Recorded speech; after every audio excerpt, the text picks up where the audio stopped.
Hello, good morning dear student. I am Fulsing Yogi from Sri Digambar Institute of Technology, Dausa in Civil Engineering Department. I will be discussed about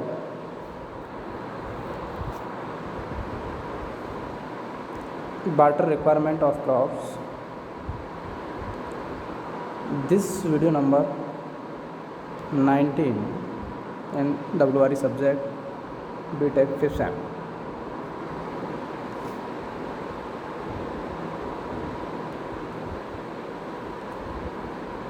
water requirements of crops की इस video में आप discuss करेंगे।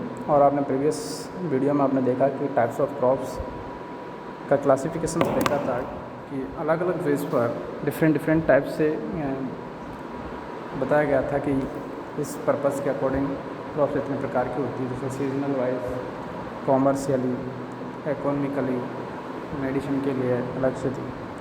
ये different आपने देखा। और यदि आप बात करें कि सिविल इंजीनियरिंग के अंदर सीजनल वाइज नॉर्थ इंडिया या नॉर्थ ईस्ट इंडिया के अंदर रीजन के अंदर जो क्रॉप्स है वो सीजनल वाइज होती है, रबी, खरीफ और जायद। उसका आपको स्वयं जो ड्यूरेशन दिया हुआ था, जैसे आपका रबी का ड्यूरेशन चल रहा है, सीज़न चल रहा है, तो खरीफ का, तो खरीफ जो फसल है वो जून जुलाई मंथ से स्वयं की जाती है, बोई जाती है वही, और जब हार्वेस्टिंग की जाती है तो वो सितंबर अक्टूबर में की जाती है। तो इस प्रकार से आपने डिस्कस किया था। और मैं अब बात करूँ कि किस टाइप की फसल के लिए कितने वाटर की रिक्वायरमेंट होती है, वो किस तरीके से निकालते हैं, वो इस वीडियो में डिस्कस करेंगे। यदि आप देख रहे हैं वाटर रिक्वायरमेंट ऑफ क्रॉप्स, यदि आप ये कहें इंट्रोडक्शन में, यदि मैं बताता हूँ आपको इसके अंदर कि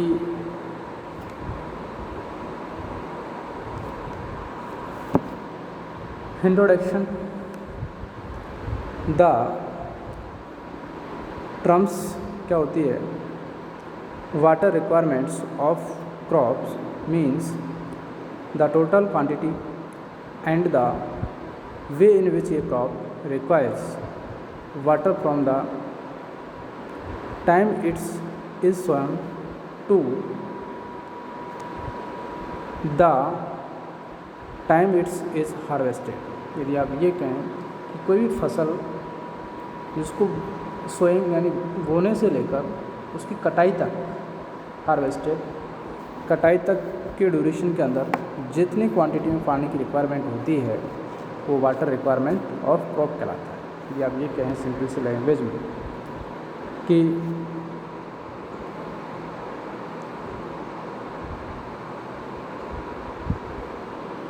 वाटर रिक्वायरमेंट क्या होती है, तो आप ये कहेंगे कि सोइंग से लेकर, बोने से लेकर जब फसल को, क्रॉप को काटा जाता है, हार्वेस्टेड किया जाता है, उस ड्यूरेशन के बीच में जितनी भी पानी की रिक्वायरमेंट होती है, आवश्यकता होती है, वो वाटर रिक्वायरमेंट ऑफ क्रॉप होती है। यदि फर्स्ट बात करूँ क्रॉप पीरियड, क्रॉप पीरियड क्या होता है, जो आपकी क्रॉप है उसको बोने से लेकर उसकी हार्वेस्टिंग करने तक का जो टाइम होता है वो आपका क्रॉप पीरियड होता है। जैसे इसमें डेफिनेशन में दिया गया है, the time period from the instant of sowing of a crop to the instant of its harvesting is called crop period। आप ये कहें कि कोई भी फसल है, वो क्षण जब फसल को बोया जाता है उससे लेकर जब उसकी कटाई की जाती है, उस ड्यूरेशन को आप कहेंगे क्रॉप पीरियड। इसे आप सी से डिनोट करते हैं। इसे डायग्राम में मैंने बताया गया है, sowing to harvesting, sowing to harvesting, ये आपको क्रॉप पीरियड होगा। नेक्स्ट यदि बात करें आप, next definition base period, base period क्या होता है? It is the time period from the first watering of a crop to its last watering before harvesting is called the base period of a crop. यदि आप ये कहें कि जब आपकी कोई क्रॉप है उसके अंदर फर्स्ट वाटर दिया जाता है, वाटरिंग की जाती है, फर्स्ट पहली बार पानी दिया जाता है, और उसकी हार्वेस्टिंग करने से पहले जो लास्ट वाटर दिया जाता है उसके बीच का जो ड्यूरेशन होता है उसे आप बेस पीरियड कहते हैं। अब ये कह सकते हैं टोटल पानी की जो रिक्वायरमेंट होती है फसल को बोने से लेकर, यानी पहला पानी से लेकर और लास्ट वाटर की, तो वो आपके बेस पीरियड होते हैं। यदि आप ये कह सकते हैं काफ़ी फसल ऐसी होती हैं जिनका हार्वेस्टिंग और सोइंग दोनों ड्यूरेशन के टाइम पर, इंस्टेंट टाइम पर वाटर की रिक्वायरमेंट होती है, तो उन फसलों के लिए, क्रॉप्स के लिए क्रॉप पीरियड और बेस पीरियड सेम होता है। बट सम क्रॉप्स ऐसी होती हैं जिनके लिए हार्वेस्टिंग ड्यूरेशन के अंदर वाटर की रिक्वायरमेंट नहीं होती है, कुछ दिनों बिफोर ही आपको वाटर की रिक्वायरमेंट होती है, तो उनके लिए क्रॉप पीरियड ज़्यादा होता है बेस पीरियड की कंपैरिजन में। तो आप ये कह सकते हैं या तो कंपैरिजन में क्रॉप पीरियड और बेस पीरियड लगभग बराबर होंगे, या फिर क्रॉप पीरियड ज़्यादा होगा, या फिर क्रॉप पीरियड ज़्यादा होगा। एटलीस्ट इसमें डायग्राम मैंने बताया गया है sowing and harvesting. First watering जब आप फसल को बोते हैं, ग्रोइंग करते हैं, और लास्ट वाटरिंग जब या तो हार्वेस्टिंग करते हैं तब या उससे पहले। नोट्स में इसको दिखाया गया है। Crop period is slightly more than the base period but for all practical purposes they are taken as equal time period and generally expressed in days। इसका जो डिनोट किया जाता है डेज में किया जाता है। आप ये कहेंगे कि इसकी जो यूनिट में आप लेंगे कि इसको बताएंगे कितने इसका पीरियड है, तो वो डेज में बताएंगे। ठीक है भाई, इतना base period 20 days, 40 days, crop period 150 days, 120 days, इस तरीके से ये ड्यूरेशन आपको बता रहा होता है। Therefore the terms like growth period, crop period, base period etc are one and the something representing base period. सब क्या है? रिप्रेजेंट करते हैं आपके बेस पीरियड को। यदि आप ये कह सकते हैं कि जब आप फर्स्ट क्रॉप्स के अंदर पहला पानी देंगे और लास्ट पानी देंगे, उसके बीच का जो समय होता है उसे बेस पीरियड कहेंगे, या तो दोनों का बेस पीरियड और क्रॉप पीरियड इक्वल होगा, या फिर क्रॉप पीरियड किसी फसल का ज़्यादा होगा बेस पीरियड के कंपैरिजन। नेक्स्ट डियर स्टूडेंट, मैं बात करता हूँ डेल्टा या duty. Delta of a crop. किसी क्रॉप के लिए डेल्टा क्या होता है कि आप ये सम करेंगे, summation of total water depth supplied during the base period of a crop for its full growth represents the total quantity of water required by the crops for its perfect maturity. कोई भी फसल के लिए उसके base period के अंदर जितने पानी की रिक्वायरमेंट होती है उसके फुल ही, यदि आप कहें कि मैच्योरिटी के लिए, फुल डेवलपमेंट के लिए, यदि आप ये कि पूरी, यदि कोई फसल है उसके पूरे ग्रोथ के लिए जितने पानी की रिक्वायरमेंट होती है कब बेस पीरियड के अंदर, उसका टोटल यदि आप कर देते हैं तो वो आपको होता है डेल्टा। यदि आप ये कहें कि कोई फसल है बेस पीरियड उसका 120 दिन है, 120 डेज बेस पीरियड है, और उस क्रॉप्स के लिए, क्रॉप्स के अंदर आपने 5 बार वाटरिंग किया है। कितनी बार? 5 बार।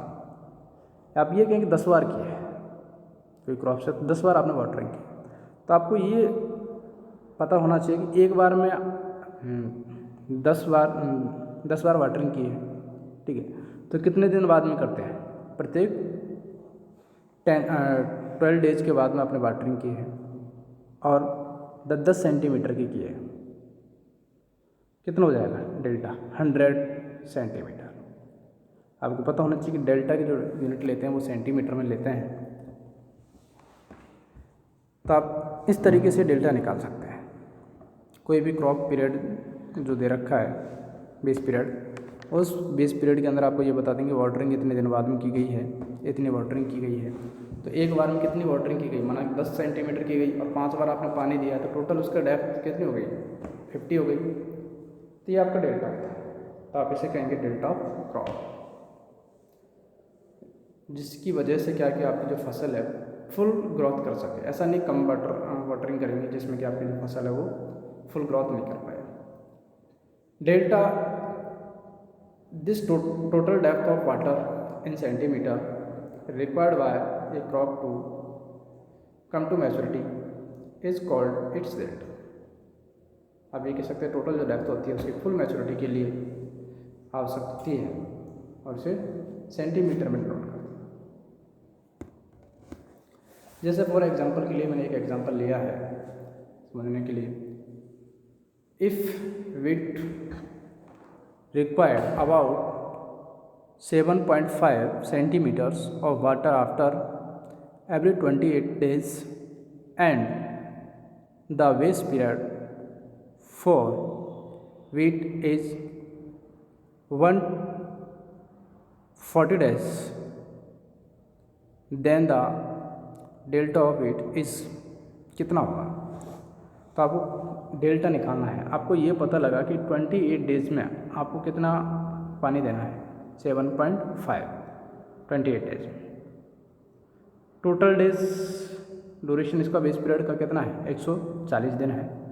तो कितनी बार पानी देना पड़ेगा? 140 था, कितनी बार पानी देना पड़ेगा? 28 दिन में, आप प्रत्येक 28 दिन में दे रहे हो, तो ये आपका डेज हो जाएगा। इसमें कितने, एक बार में कितना पानी दे रहे हैं? 7.5 दे रहे हैं, तो ये आएगा आपका 37.5 सेंटीमीटर। इस तरीके से आप किसी क्रॉप्स का निकाल सकते हैं। यदि आप कुछ क्रॉप्स है उनका आपको दिया हुआ है, डेल्टा मेंशन कर रखा है, delta of certain important crops, wheat समझते गेहूँ जो होते हैं वो है। शुगर कैन, गन्ना, उसके लिए डेल्टा की ज़्यादा रिक्वायरमेंट होती है क्योंकि उसको वाटर की रिक्वायरमेंट ज़्यादा होती है। राइस, चावल, इसके लिए वाटर की ज़्यादा रिक्वायरमेंट होती है, तो डेल्टा होगा आपका 120। कॉटन के लिए 50, मैदा, मक्का 25, फडर्स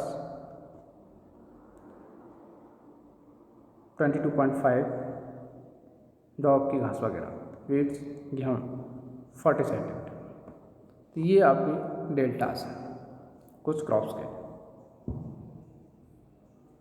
नेक्स्ट यदि बात करें ड्यूटी ऑफ वाटर कि ड्यूटी की डेफिनेशन क्या है, देखिए आप, बहुत ही इंपॉर्टेंट डेफिनेशन होती है, अधिकतर आती रहती है। It may be defined as the number of hectares of field irrigated for full growth of a given crop by a supply of 1 meter cube per second of water continuously during the entire base period of that crop. Duty is generally represented by delta, D, capital D। इसकी unit जो होती है वो hectare से होती है। यदि आप इस डेफिनेशन से समझेंगे तो आपको ये पता चलेगा कि कोई भी क्रॉप्स के लिए बेस पीरियड के अंदर कंटिन्यूसली यदि 1 मीटर क्यूब पर सेकंड वाटर फ्लो हो रहा है कंटिन्यूसली और वो लगातार पूरी बेस पीरियड में बहा जाए, तो कितने नंबर ऑफ हेक्टेयर्स को इरीगेट कर सकता है, कितनी फील्ड को वो इरीगेशन करेगा, वो आपकी ड्यूटी होती है। आप ये कह दें कि 1 मीटर क्यूब पर सेकंड वाटर कंटिन्यूसली फ्लो हो रहा है, बेस पीरियड माना कि 120 डेज है, तो 120 दिन तक लगातार 1 मीटर क्यूब पानी फ्लो हो रहा है और उस पानी से कितना एरिया इरीगेट हो रहा है। तो वो आपका होता है ड्यूटी। क्लियर। नेक्स्ट ये आता है relation between we delta D. आप ये कह सकते हैं रिलेशन बिटवीन वेस पीरियड, ड्यूटी एंड डेल्टा। ये मोस्ट इंपॉर्टेंट रिलेशंस है जो आपके एग्जाम में मैक्सिमम से मैक्सिमम पूछा जाता है अधिकतर। तो इसको समझिए एक बार। Let there be a crop of base period B and let 1 cubic का मतलब होता है 1 मीटर क्यूब पर सेकेंड डिस्चार्ज है of water be applied to this crop continuously on the field for बीडल्स। बी यानी बेस पीरियड डेज, लगातार पानी फ्लो हो रहा है। किस तरीके से निकालेंगे इसका वॉल्यूम? यदि आप निकालेंगे तो क्या होगा 1 मीटर क्यूब पर second into B base period. Days की बात करेगा तो एक डे में 24 आवर्स होते हैं और ये सेकंड में है आगे वाली यूनिट, तो इसको सेकंड में चेंज करेंगे आप। एक डे में एक आवर में 60 मिनट्स होते हैं और एक मिनट्स में 60 सेकंड होते हैं। इस तरीके से आप मल्टीप्लाई करेंगे तो ये सेकंड में हो जाएगा, सेकंड से सेकंड कैंसिल आउट हो जाएगा, तो ये आपको हो जाएगा 86400 इंटू वी एम क्यू।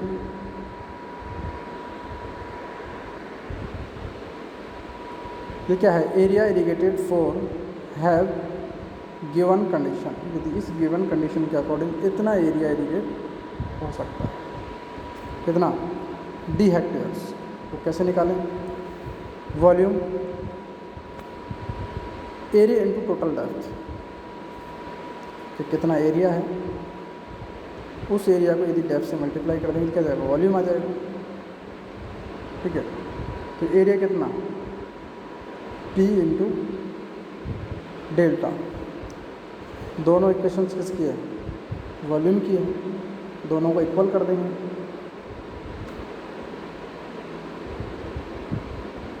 ये मीटर क्यूब में है, ये हेक्टेयर्स में है। यदि आप हेक्टेयर को मीटर के में चेंज करेंगे तो वो आपको 10 की पावर 4 से मल्टीप्लाई करना पड़ेगा। एक हेक्टेयर बराबर मतलब 100 इंटू 100 मीटर, तो 10 की पावर कितना हो जाएगा? 4 हो जाएगा। इसको चेंज किया इंटू डेल्टा। यदि आप डेल्टा में लेंगे तो डेल्टा बराबर आएगा आपका कितना? 8.64 वी अपॉन डी मीटर में। यदि आप सेंटीमीटर में लेंगे तो 864 आएगा, 864 बी अपॉन डी। और यदि आप सेंटीमीटर में लेंगे तो 864 आएगा, अदरवाइज मीटर में लेंगे तो इसमें 8.64 आएगा। यूनिट हमेशा याद रखनी है। डेल्टा जो निकलेगा वो सेंटीमीटर में, बेस पीरियड डेज में होगी और ड्यूटी हेक्टेयर्स में। इस रिलेशन का यूज करके आप ड्यूटी डेल्टा कुछ भी निकाल सकते थे। नेक्स्ट यदि मैं बात करूँ factors on which duty depends, कौन कौन से ऐसे फैक्टर्स हैं जिन पर ड्यूटी डिपेंड्स करती है। ड्यूटीज मैंने बताया था नंबर ऑफ फैक्टर्स कितना इरिगेटेड करती है। पहला है टाइप्स ऑफ क्रॉप्स।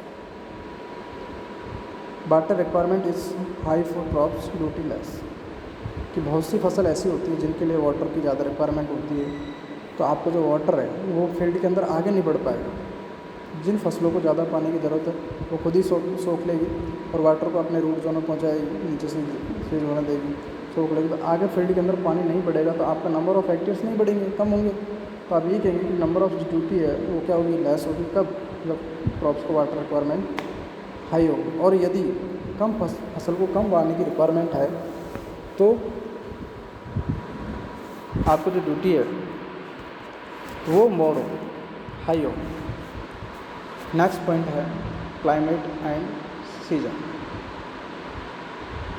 ह्यूमिडिटी,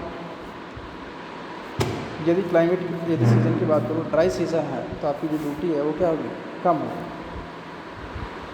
जो ड्राई सीज़न के अंदर आपका जो वाटर है वो फील्ड उसको सोख लेगी, ठीक है। और यदि रेन सीज़न है, आपकी जो सोइल है उसके अंदर मॉइस्चर होगी, तो वो फील्ड को आगे, वाटर को आगे पास होने देगी, ठीक है। तो नंबर ऑफ़ हेक्टर्स बढ़ जाएंगे तो आपकी ड्यूटी बढ़ जाती है। और यदि सूखा है, ह्यूमिडिटी है, तो आपकी जो ड्यूटी है वो कम होगी, क्योंकि पानी ज़्यादा सोखने की क्षमता बढ़ेगी। नेक्स्ट यदि मैं बात करूँ यूजफुल रेनफॉल, यदि आपकी इरीगेशन हो गई है तो आपकी ड्यूटी क्या होगी, राइज हो जाएगी, क्योंकि बारिश होने की वजह से आपका एरिया है जो क्लाइमेट कंडीशन चेंज हो गया, वाटर फिलअप हो गया, तो उसकी वजह से क्या है कि अब जो वाटर दोबारा आप वाटरिंग करेंगे तो पानी को नहीं सूखेगा, तो वो फील्ड के अंदर आगे बढ़ाएगा, तो इस वजह से इसको ड्यूटी बढ़ जाती है। नेक्स्ट सेकंड में बात करूँ टाइप्स ऑफ सॉइल, तो सॉइल के ऊपर भी डिपेंड करता है कि यदि आपकी सॉइल की परमिटिविटी ज़्यादा है तो सीपेज ज़्यादा है, तो परमिटिविटी या सीपेज दोनों ज़्यादा हैं तो आपकी जो ड्यूटी है वो भी ज़्यादा होगी, क्योंकि वो आगे पास होता हुआ पानी चला जाता है। और कम है तो पानी भरा रहेगा, रुक जगह रुकेगा, आगे नहीं बढ़ेगा।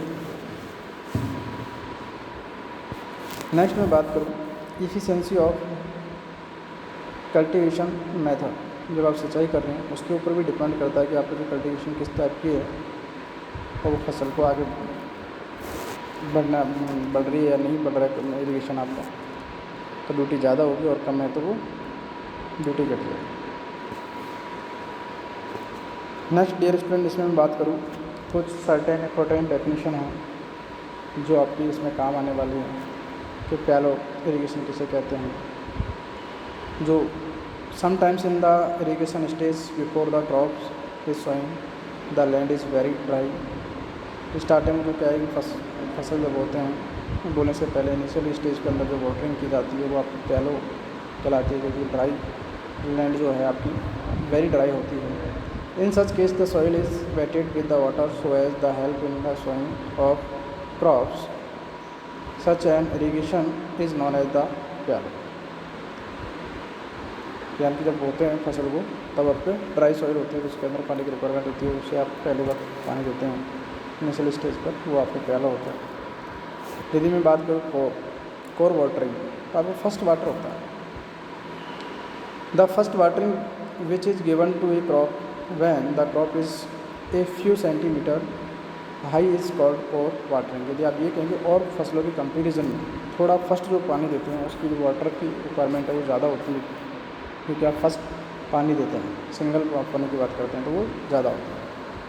कोर पीरियड क्या होता है, जो आप the kor watering must be applied within fixed limit period called as the kor period. यदि आप ये कहें कि जब आप फसल को बोते हैं उससे कुछ दिनों बाद तक जब आप पहला पानी देते हैं उस ड्यूरेशन को आप कोर पीरियड कहेंगे, और उस टाइम पे कि वाटर की रिक्वायरमेंट ज़्यादा है। तो डियर स्टूडेंट, आई होप कि आपको समझ में आया होगा, और इससे आगे आप डिस्कस करेंगे नेक्स्ट वीडियो में।